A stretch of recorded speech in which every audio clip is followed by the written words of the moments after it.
Hello and welcome to the Storeroom of Scripture. Today we're going to be looking at Daniel chapter 4, which tells the story of Nebuchadnezzar's second dream.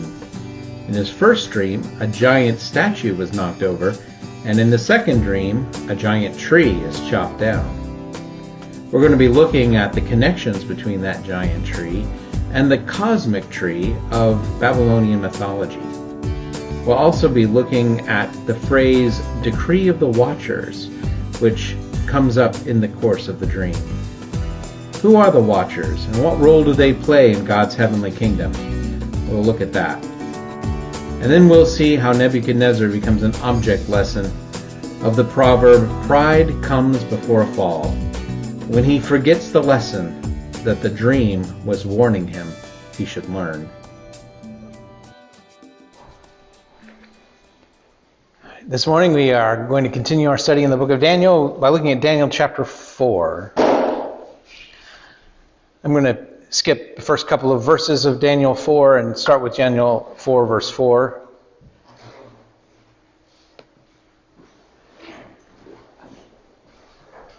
I, Nebuchadnezzar, was content in my house and prospering in my palace, and I saw a dream and a revelation on my bed, and it frightened me.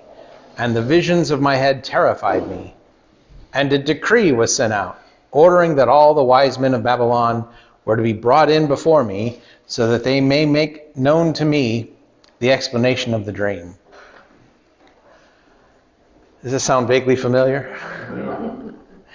It's just chapter 2 over again. Nebuchadnezzar seems prone to these disturbing dreams, and he calls in his wise men. Now, this time it doesn't quite go to the extent as he did in chapter 2, where it lists like 6 different kinds of wise men that he called in. But the scenario, the setup is very similar. Nebuchadnezzar has a dream, he's worried about it, he calls in the wise men to explain it. So, in verses 7 and 8. Then the magicians, the conjurers, the astrologers, and the diviners came in, and I told them the dream. But they could not make known to me its explanation. Then at last Daniel came before me, whose name was Belteshazzar, according to the name of my God, and in whom was the spirit of the holy gods, and I related the dream to him. So at least this time Nebuchadnezzar tells them what the dream is. Remember in chapter 2, he said, if you were really all that wise, you'd tell me what my dream was without my having to tell you.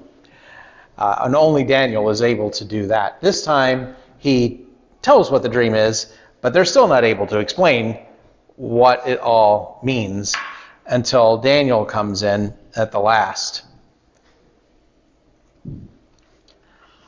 So then he describes the dream. This is verses 10 through 12. Now these are the visions of my head as I was lying on my bed.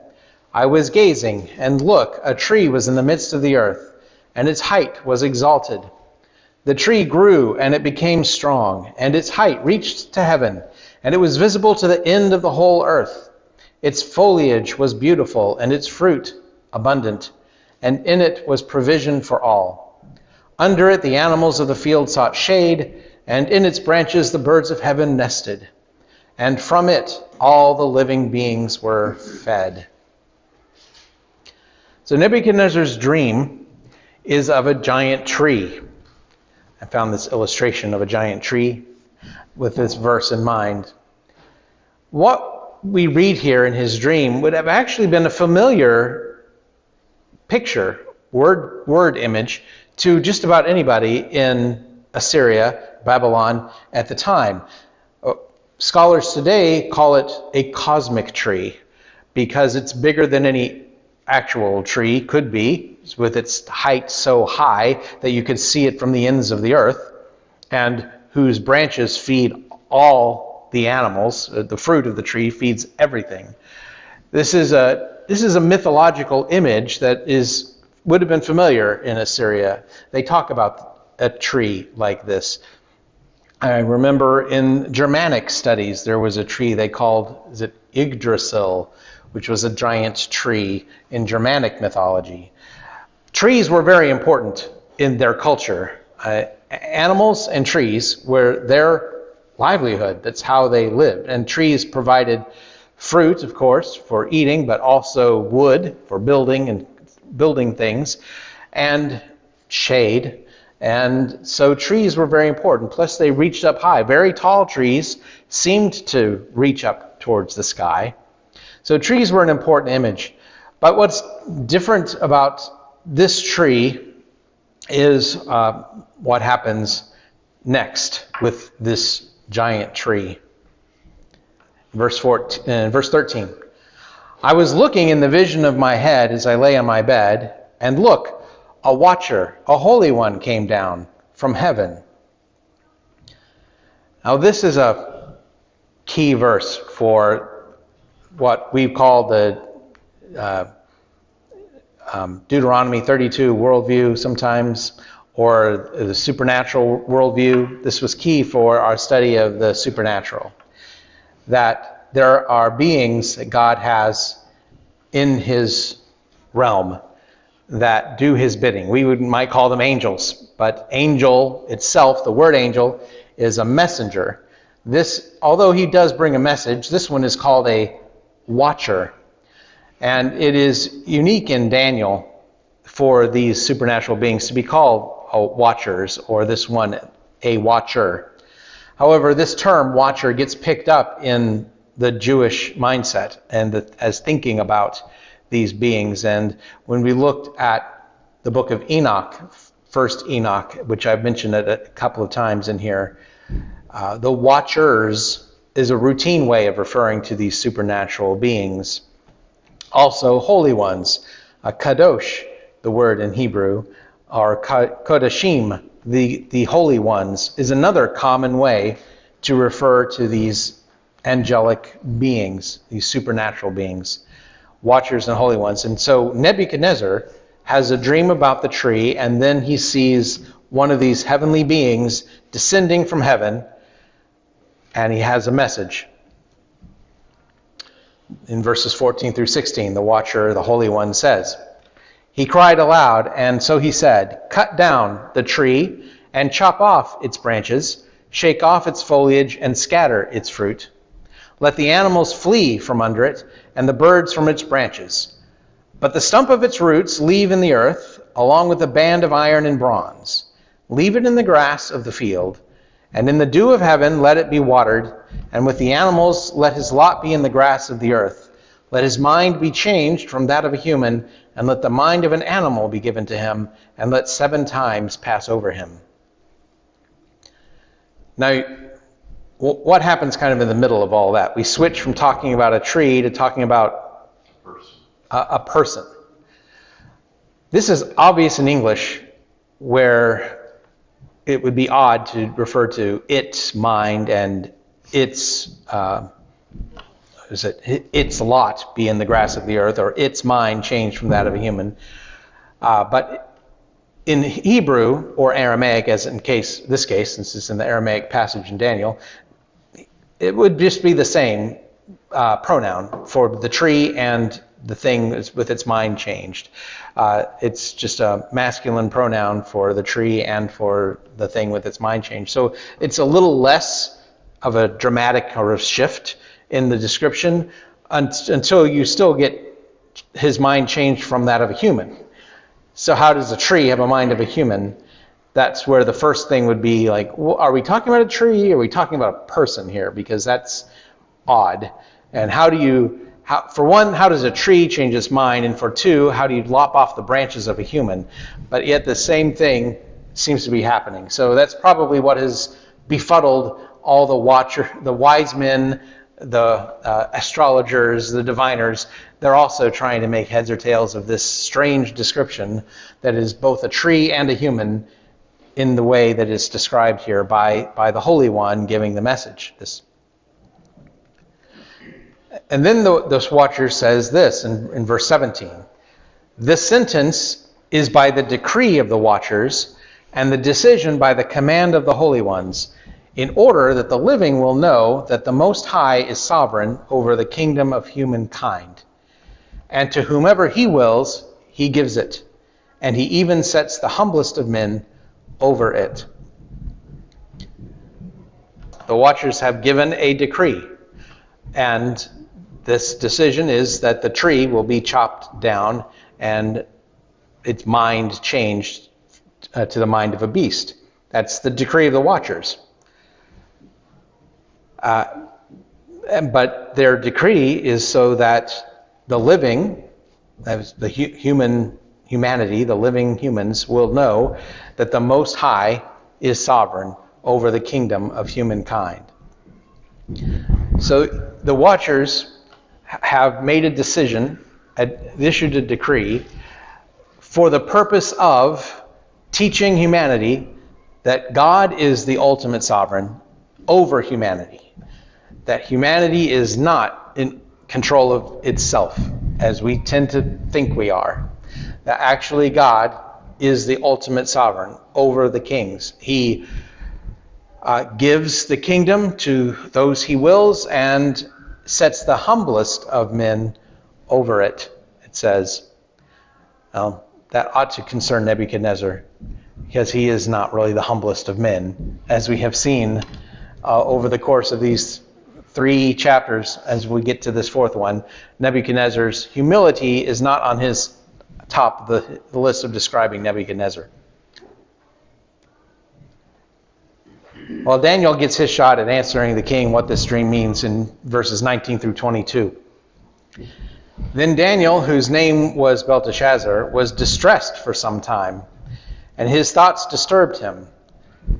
The king answered and said, Belteshazzar, let the dream and its explanation not disturb you. And Belteshazzar answered and said, My lord, may the dream and its explanation be for those you hate, and for your enemies. The tree that you saw, it is you, O king, who have grown great, and you have grown strong, and so your greatness has increased, and it has reached to heaven, and your sovereignty to the end of the earth. So Daniel is worried about the dream, and he's worried about even telling Nebuchadnezzar what the dream means, because it doesn't bode well for him. It didn't really bode well for him too much in the first dream about the statue with the head of gold, because even in that dream, the dream was about succession to a different kingdom. That he was the head of gold, that's nice, starts nice and all, except that there will be another kingdom after yours. What does that imply? That implies that his own lineage, his own child, will not be king after him, that it will be taken from him, that the kingdom will be succeeded by another kingdom, and then a kingdom after that. So that wasn't great news to begin with. This one is also bad. This one is so bad, Daniel is even concerned about telling the king what it really means, since the king is the tree. So this explains this combination, that in the dream, the tree is it's a symbol of a tree in the dream, but that tree represents Nebuchadnezzar. So that's why it's both a tree and a man, because it's a tree in the dream, but it's Nebuchadnezzar symbolized by a tree, by this cosmic tree, which is appropriate because as the king at the time, he was king over a vast empire, and so his influence had grown great, and he was at the heart of that kingdom. Would he be considered the highest of all humans at that time? Well, he certainly would have considered himself so. There are other kingdoms outside of his control, but within the known world at the time, yes, he would have been the most powerful king of the day, having defeated Assyria and Egypt. He was very important. If you can learn anything from these stories from Daniel, it's that ego. What is the proverb? Pride goeth before a fall. That is the proverb for the book of Daniel, and certainly for Nebuchadnezzar. Daniel 4:23-24, Daniel continues the interpretation. And inasmuch that the king saw the watcher, a holy one, coming down from heaven, and he said, Cut down the tree and destroy it, but the stump of its root and the earth leave with a band of iron and bronze in the grass of the field. and let it be watered with the dew of heaven, and let his lot be with the animals of the field until 7 times have passed over him. This is the explanation, O king, and it is a decree of the Most High that has come upon my lord the king. So Daniel seems to be kind of putting off until the last moment, telling the king exactly what this all means. He's reiterating the elements of the tree again. Cutting down the tree, of course, they cut down trees a lot. This leaving a band of iron and bronze on the stump of the tree, that's odd. There is no historical evidence that that was ever done routinely. So that's what stands out about the cutting down of the tree. You cut it down, normally you just want to get rid of it. You want to dig the stump up so that it's not left and just get rid of the tree completely. But here the stump is left behind and honored in some way with these bands. Well, wasn't iron and bronze two of the things that were in the statue in the first dream? So maybe it's remnants of him to show everybody that this is what's him, this is what God did to him, and don't do it. Right. I don't know. Yeah. In the first dream, he's the golden head, and in this dream, he's a beautiful tree until he's cut down, and then he gets bronze and iron.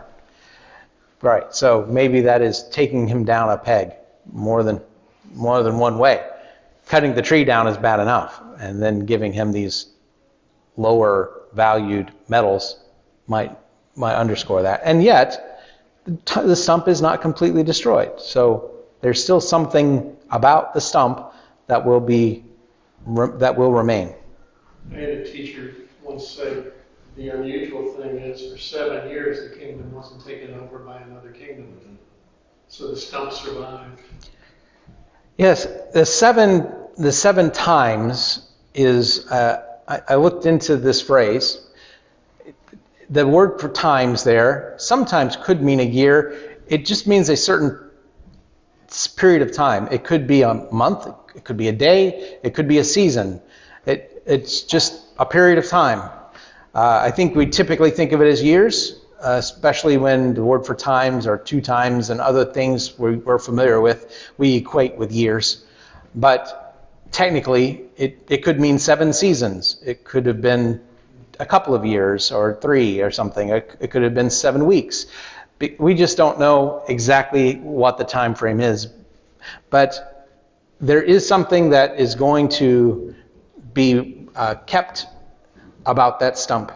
And I think whether it was 7 years or less, there is a sense that there was some preservation, supernatural preservation happening for the stump, and that the iron bands represent just that the stump isn't going completely away. The administration of that government survived failure of the nation from another outside source. They must have had good leadership at that time, or Daniel. Well, Daniel was one of the top honchos in the kingdom during this period. But at the end of this, who does Daniel say the decree is from? It's not God. From the Most High. Would have been Yahweh God, as Daniel understood it. Earlier it said it was the decree of the watchers. Those are not in conflict because God reigns with his watchers. And so God, and what pictures we have of God ruling through his divine counsel, as I would call it, are few and somewhat sketchy. But earlier in the Bible, God had asked his divine counsel how to deal with Ahab. God had decided Ahab was going to die for his evil, but he gave the divine counsel the ability to decide how. How am I going to entice Ahab to his death? He asks the divine counsel. And they debate, and some of the watchers said one thing and some said another, but ultimately one said, well, why don't we just put a lying spirit in the mouth of his prophets that he trusts, tell him he's going to win the battle, and then send him out to his death at a battle that he will in fact lose. And God says, yes, okay, that's the plan. And then they go with that. That's all recorded in the book of 2 Kings. So that is an example. And this seems to be a similar example. God says, I want to make an example out of Nebuchadnezzar. Okay, watchers of the divine council, how do you think we should do that? And the decree was, let's cut down his tree, but leave a stump, and then let him learn his lesson. And so that is the decree of the watchers, but it's also the decree of the Most High, because it was his decision. We infer that something was going to be done with Nebuchadnezzar and his ego. And what the watchers decided was how that was going to be implemented. That seems to be the pattern from what little we understand about how God delegates his authority to his created beings. Well, Daniel unpacks what this cutting down of the tree is going to mean in real-world terms in verses 25 through 27. He says, "You will be driven away from human society, and you will dwell with the animals of the field, and you will be caused to graze grass like the oxen yourself, and you will be watered with the dew of heaven, and 7 periods of time will pass over you until that you have accomplished that the Most High is sovereign, until you have acknowledged that the Most High is sovereign over the kingdom of humankind, and to whom he wills, he gives it. And in that they said to leave alone the stump of the tree's root, so your kingdom will be restored for you when you acknowledge that heaven is sovereign. Therefore, O king, let my advice be acceptable to you, and your sin remove with righteousness, and your iniquity with having mercy on the oppressed, in case there might be a prolongation of your prosperity." So he's going to be driven insane, basically. He will dwell with the animals of the field.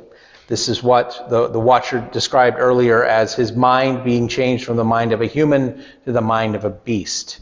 And so he is going to live like a beast, outside in the wild, eat grass, and not take a bath, except be watered with the dew of heaven. And he's going to live like that for 7 periods of time, whatever that might mean.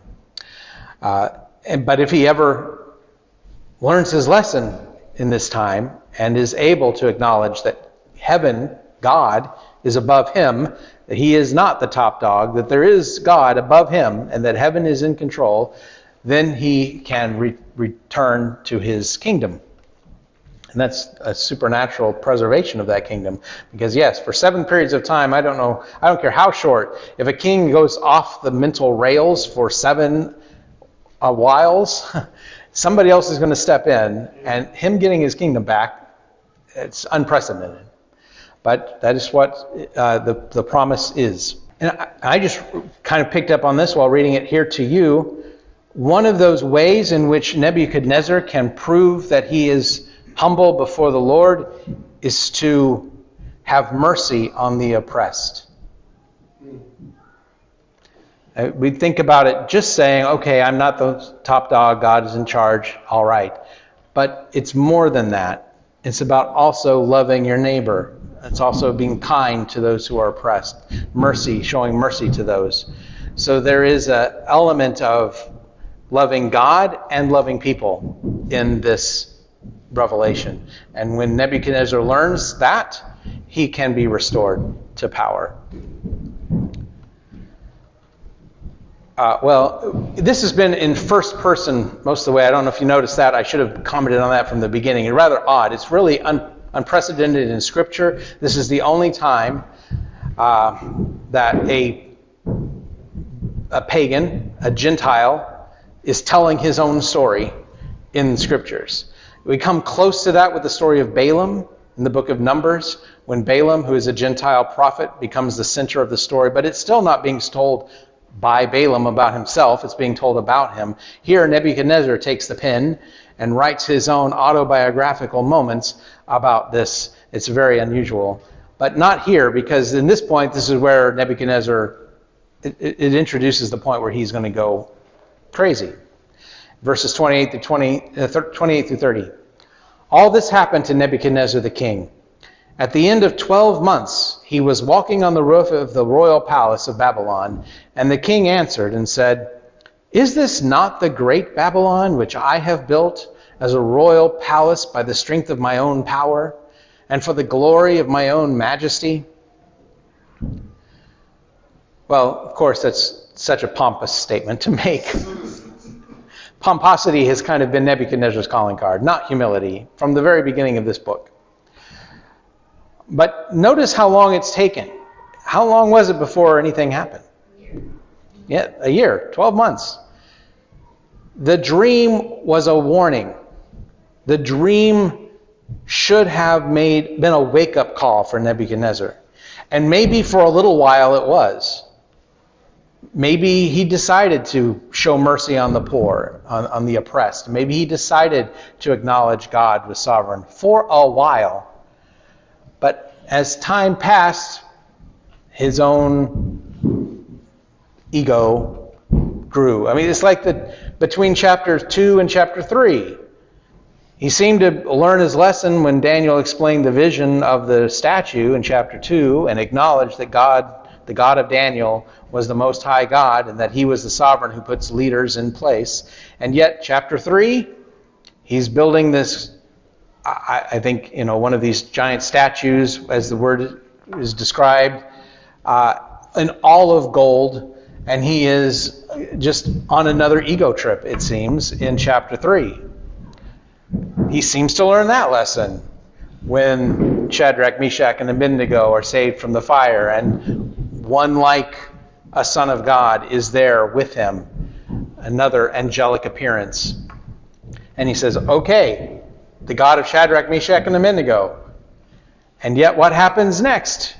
He has another dream. Daniel explains it, but 12 months later, he is bragging about himself again in his own head about this. And so the vision comes true. Verses 31 through 33.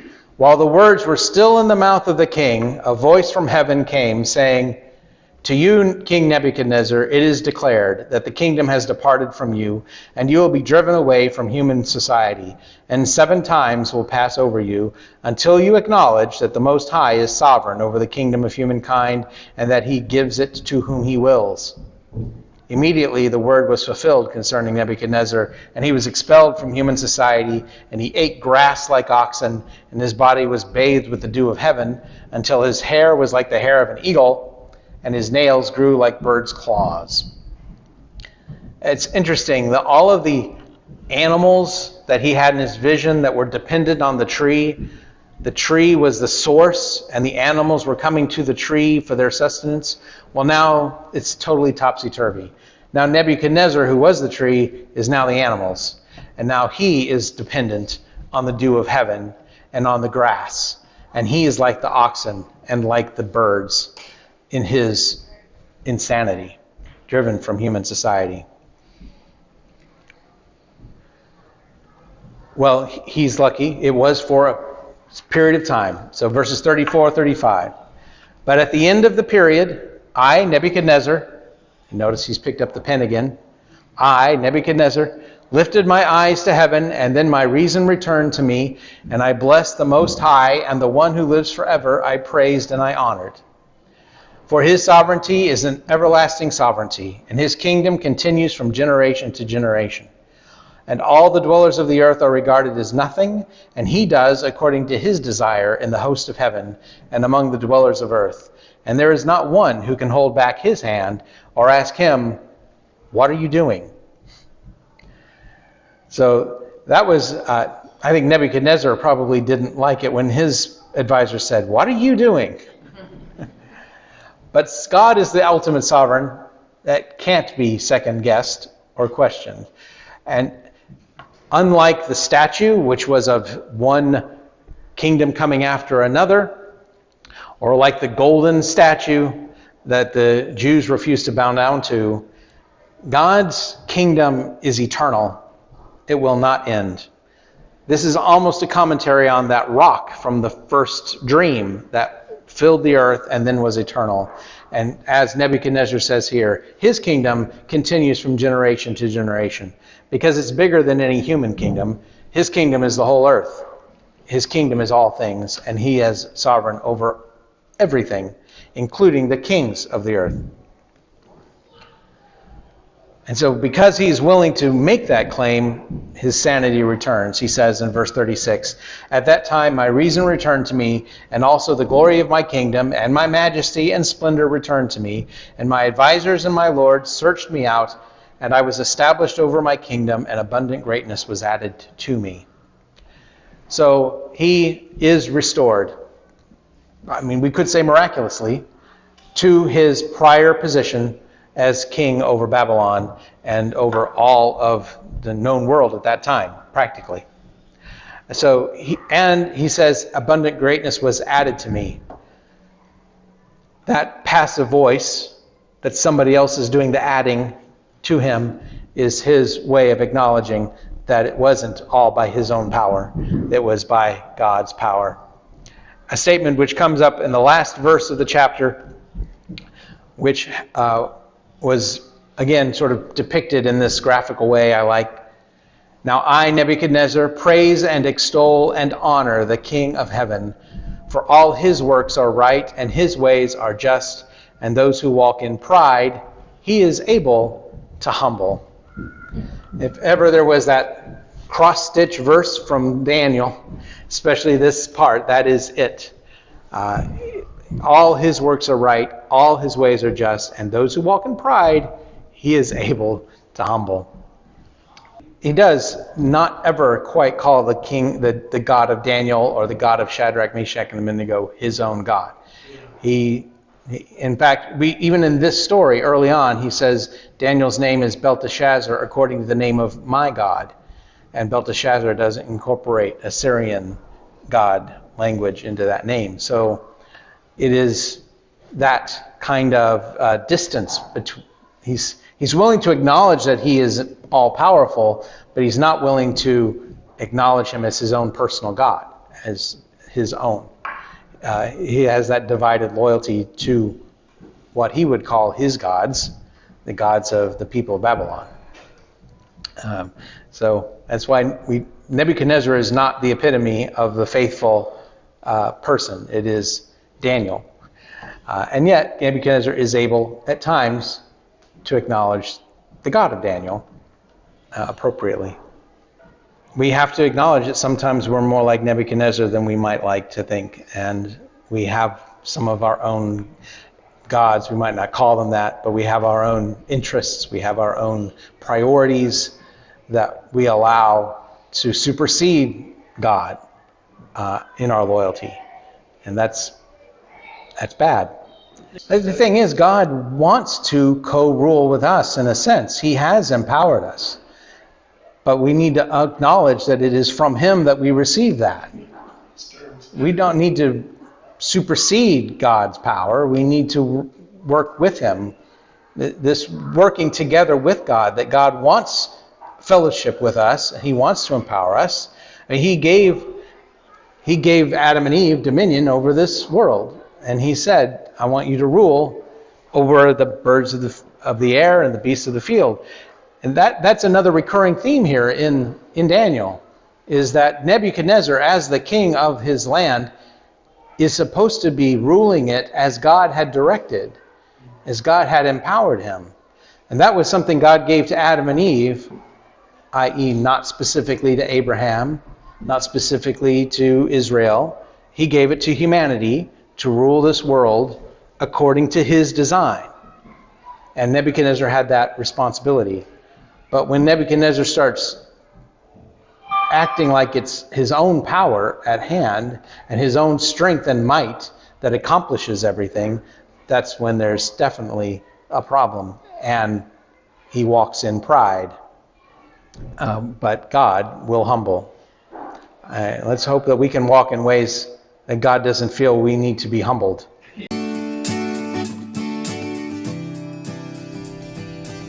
Thank you for studying the book of Daniel with me today.